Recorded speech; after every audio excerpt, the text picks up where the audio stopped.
हे WhatsApp, नमस्कार मेरे प्यारे प्यारे दोस्तों को मेरा नमस्कार। आप सब कैसे हैं? तो अपनी आज की क्लास को स्टार्ट करते हैं। That is TGT panacea class number 87। ठीक है, फ्रॉम 614 से। लिटमस का सोर्स क्या होता है बेटा? लिटमस का सोर्स होता है रोशेला।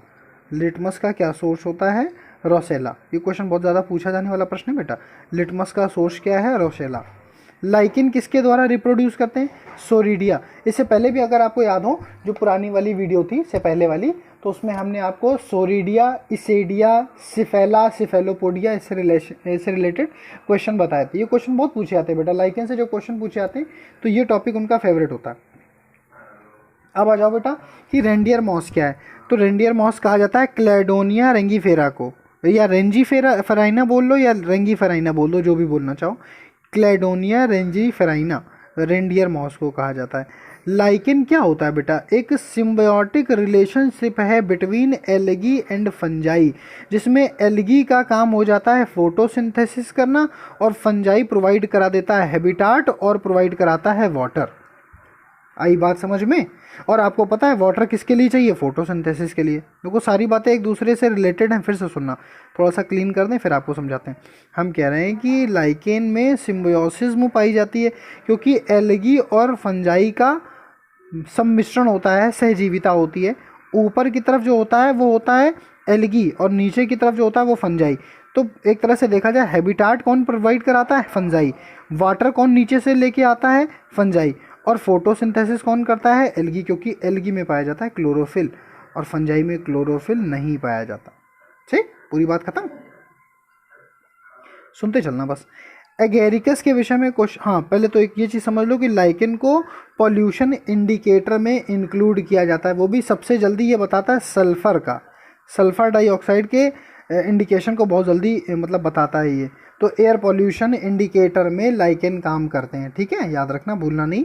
Lichens are air pollution indicator. Basically ये किसके पॉल्यूशन को बताते हैं? सल्फर डाइऑक्साइड के पॉल्यूशन को। एगेरिकस, जिसको हम हिंदी भाषा में मशरूम कहते हैं, इसकी सब्जी भी बनती है, बहुत पौष्टिक होती है लेकिन ज़्यादा टेस्टी नहीं लगती, इसलिए लोग कम खाते बनाते हैं।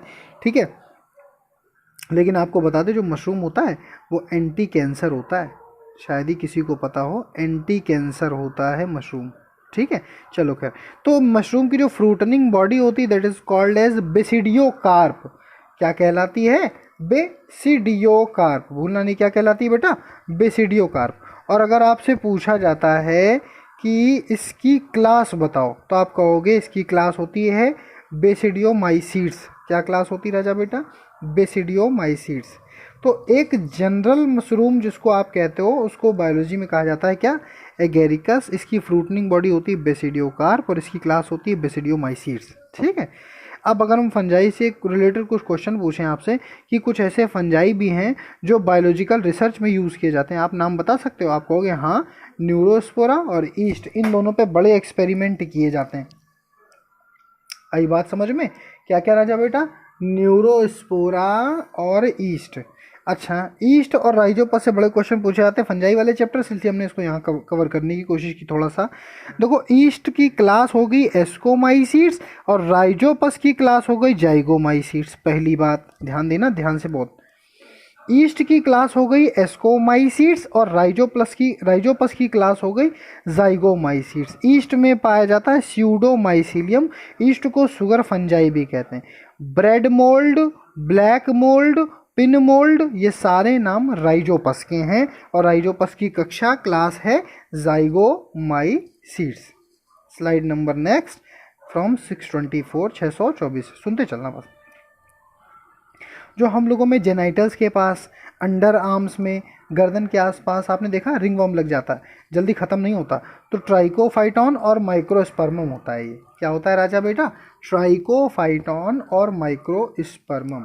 ठीक है, फंजाई एक पॉइजन रिलीज करता है, इसको एमाटॉक्सिन या फेलोटॉक्सिन कहते हैं। ये इससे पहले भी हम किसी एक लेक्चर में बहुत अच्छे से पढ़ा चुके हैं कि फंजाई जो पॉइजन रिलीज करता है उसको फेलोटॉक्सिन या एमाटॉक्सिन कहा जाता है।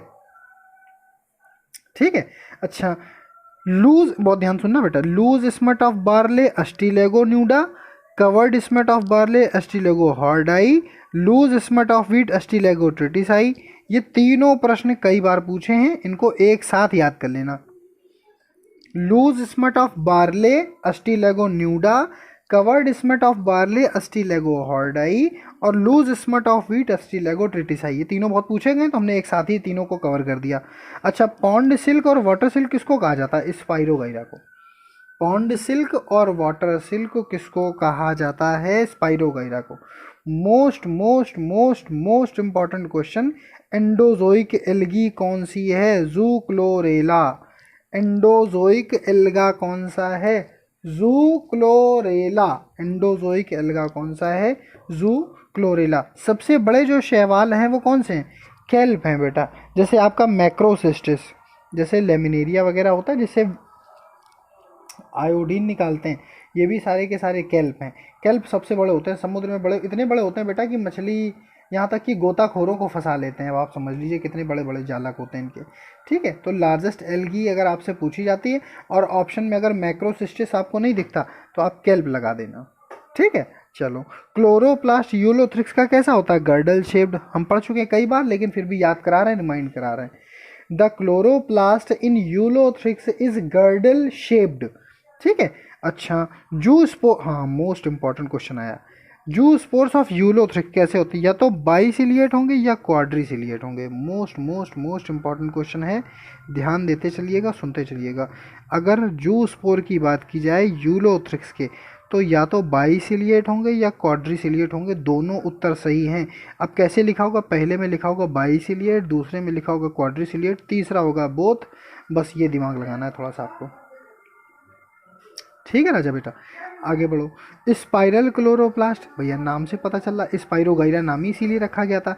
ये फ्रेश वाटर एल्गी है, याद रखना। Spiral chloroplast spirogyra, girdle chloroplast Ulothrix. ठीक है, girdle chloroplast Ulothrix, spiral chloroplast spirogyra. Spirogyra is the fresh water alga. ठीक, बस। और आज की कक्षा का सिंपल और सबसे अंतिम प्रश्न, ध्यान देना बेटा। कह रहे हैं कि most common type of conjugation in spirogyra, that is scalariform conjugation. सबसे कॉमन, सबसे ज़्यादा होने वाला, जब अनुकूल दशाएं होती हैं तब वो कौन सा कॉन्जुगेशन शो करता है? आप बोलोगे scalariform conjugation is found in spirogyra in favourable condition. आई बात समझ में? तो हम लोगों ने दोनों स्लाइड अच्छे से कंप्लीट की। आज के स्लाइड में एक भी क्वेश्चन समझने वाला नहीं था, सारे क्वेश्चन एज इट इज़ रटने वाले थे। और ये मान के चलो बेटा कि इससे एक क्वेश्चन आपको ज़रूर मिल जाएगा, इस स्लाइड से डायरेक्ट इनडायरेक्ट एक क्वेश्चन ज़रूर मिलेगा। सब रटने वाले प्रश्न थे, सिंपल थे, कठिन नहीं थे बिल्कुल, बहुत ज़्यादा पूछे जाने वाले प्रश्न थे। बस नोट करते चलना बेटा, नोट्स अच्छे से रिवाइज करते चलना। अब बहुत मटेरियल हो चुका है आपके पास। अब आप ये समझ लीजिए आपकी 87 क्लासेस हो चुकी हैं, और ये 87 क्लासेस में मेरे अंदाजे से 200 पेज तो हो ही चुका है, 200 से ज़्यादा हो गया है शायद। इसलिए बहुत अच्छे से तैयार करके अब चलिए आप इसको। ठीक है ना? तो बस, thank you so much, bye, good night.